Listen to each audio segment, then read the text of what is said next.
to Unapologetically Woman. We're celebrating phenomenal women all across Kentucky who make no apologies for their perspectives or the impacts that they are making in the community.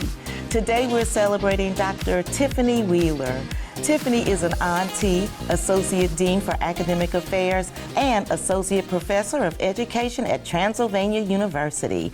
Unapologetically Woman, Dr. Tiffany Wheeler, that's you. Congratulations. Thank you so much, Sharon.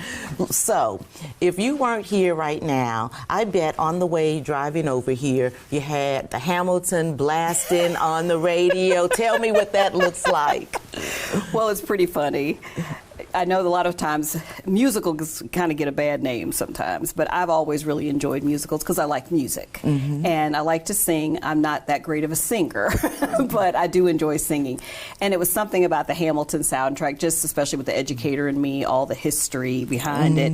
And I was able to see the musical, and I listened to the soundtrack first, but then saw the musical and fell in love with it. And it's just such a piece that's had an impact on me. So I always joke that sometimes when I'm from Michigan originally, and so sometimes when I'm taking long drives up there to go see my dad, I will put the Hamilton soundtrack in, and I joke that I do a one-woman performance, you know, of the whole. Do it. Have you ever seen somebody looking at you weird from the other car? Yes, but I'm like, you know, it's fine because I'm in my element, and so I enjoy that. So listen, there's nothing I love more than blasting the music on the way into work. It does something for you. Agreed. It really does. Yes. So you're from Michigan. Yes. How in the world did you get to Kentucky? That's always a great story. When I was a senior in high school, and I'm from a small town, a very small town, it's called Albion, Michigan, and at the time we had probably about 12,000 people. Very close-knit community, but I happened to read about Transylvania in my local newspaper, and they were advertising a scholarship, an academic scholarship. And I was interested in learning more about it. And so, because I wanted to go to a private... Because you're smart. Well, go ahead, flip the hair. Okay. But I was really intrigued, you know, by the ad. And so I said, okay. And so my family, and of course this was the time when we didn't have a lot of internet, or we didn't have any of that yet. So this was strictly you sent back information in the mail, and you waited a few weeks, and then you had to get it back in. But my family was like, well, let's look into this Transylvania.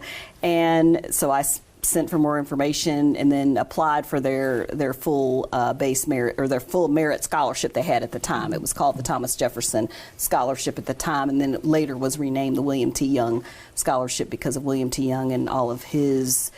he was a major contributor to Transylvania, major donor, benefactor, that kind of thing. And so, anyway, and then I was asked to interview for the scholarship, and I received it. Yay. And so, thank you. And then I became, you know, a Transylvanian. And you never left. I know. I left very briefly. It was interesting to me because if you had told me when I was 15 or something, you're going to go to school in Kentucky, and I probably would have said, what? You know? I know. But I started teaching in Fayette County schools after I graduated from Transylvania, and then I did have a time where I was at Murray State University for 3 years. So that was really the only time that I left Lexington, but then I came back in 2002 and started teaching at Transy, and also starting to work at my doctorate at the University of Kentucky. So. So, did you always work in education? Yes. And what made you decide to go into education? Well, a few things. First of all, I always loved school. I absolutely have loved learning all my life. And when I say I'm a lifelong learner, that's not a cliche. That's just something that I've always really enjoyed doing. Also, one of my aunts, who's also my godmother, she is an educator, and I would, you know, when I would go visit her, she lived in Detroit at the time, so she would teach summer school. Sometimes I'd go with her and go to school with her, and so I really always looked up to her, and that was part of it as well. But it's mainly because of my love for learning, and also I wanted to make an impact on children and youth. And what does that look like for you when you can look at somebody and say, I've made an impact on them? What does that look like to you?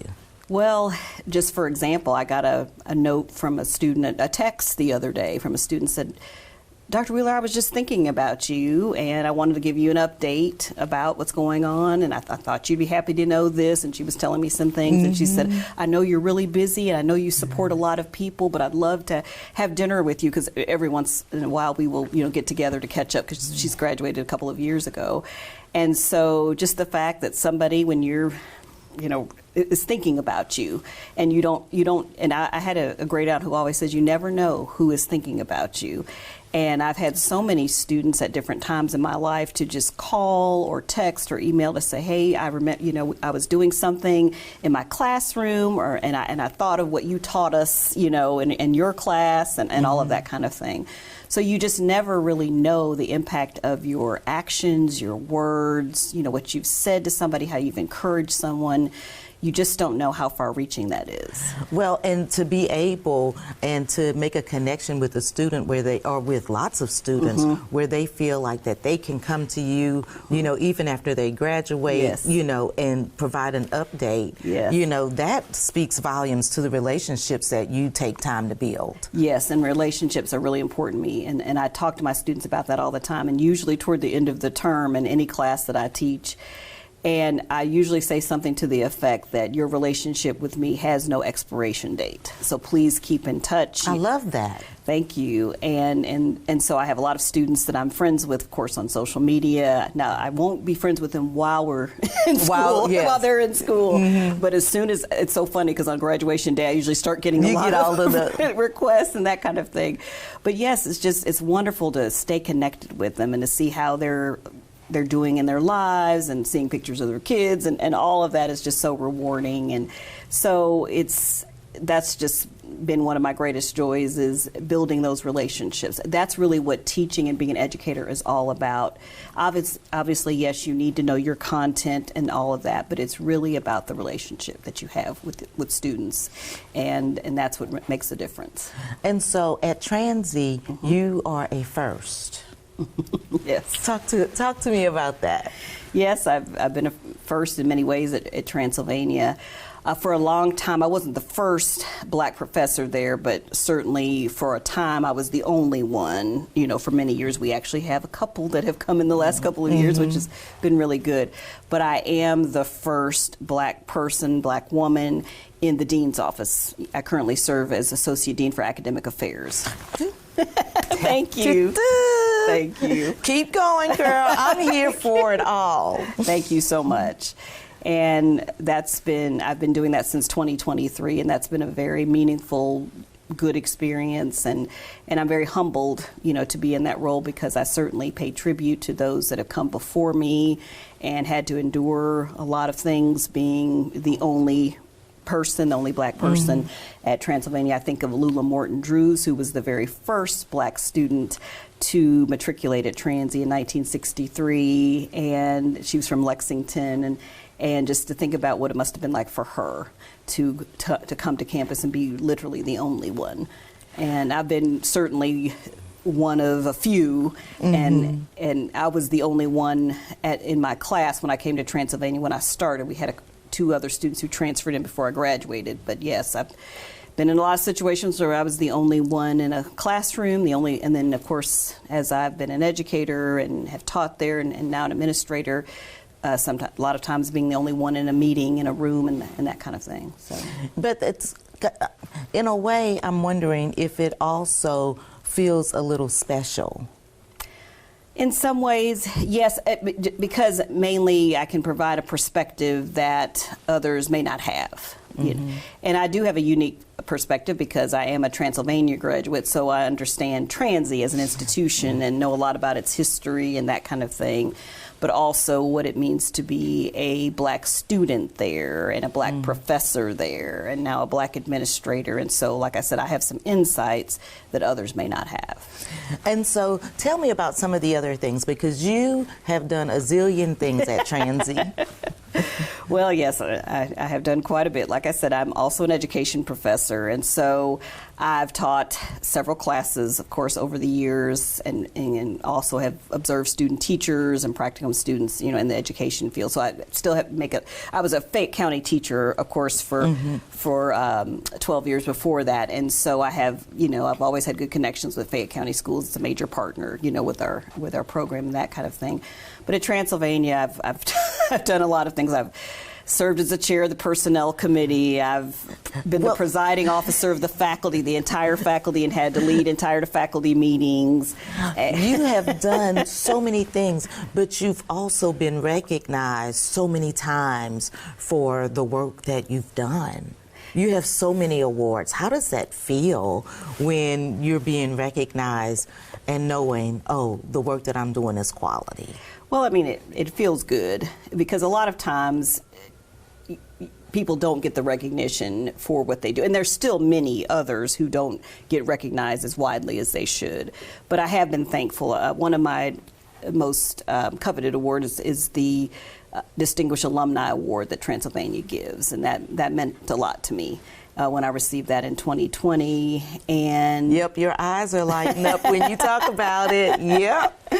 And that was really special because some of my very best friends that I was in school with at Transylvania were there, you know, for the ceremony and said, we wouldn't miss this for the world, you know, that kind of thing. And that's the one thing I love about Transy is that it developed such tight relationships, you know, with other students there, and they are lifelong relationships. I mean, these are the people who you go through life with, the ups, the downs, all of these kinds of things. All of the things. Yes, so.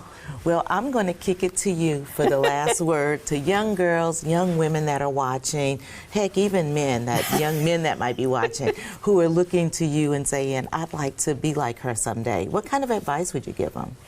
Well, one piece of advice I would give is to embrace the uncomfortable. And I say that because a lot of times when we start doing things and we sort of are in our comfort zone, we don't like to step out because it feels good and it feels easy. But most of the most rewarding things that I've been a part of in my life were things that I did not initially plan myself. Things that I felt like God was leading me into, that I didn't feel like, I felt like, is this the right opportunity? Should I be doing this? You know, and so I feel like, but really if you stay in your comfort zone, you're never really going to grow. And that's where you experience the discomfort, that's where growth comes from, and that's where evolution comes from. So that's one piece of advice, you know, that I would give to young women and men, and just people in general. And another piece of advice I would give is to seek out mentors. I know for me, mentoring looks a lot of different ways, and I've had mentors, you know, from different races and genders and backgrounds and that kind of thing, and I've learned something from all of them. And so mentoring to me is something that is just a critical part of what I do naturally. And so I want to be a mentor for a lot of different people because I know the benefits of it. Yeah. And it doesn't have to be a formal relationship either, but a lot of times just studying people and seeing, you know, looking at their example, that's a form of mentoring. And a lot of people don't realize that they're doing that. That's right. But I feel like it's important to seek out mentors in areas that you're interested in, that you want to know more about, all of those kinds of things, and take some initiative there. Thank you so much. Thank Congratulations. You. Thank you so much, Sharon.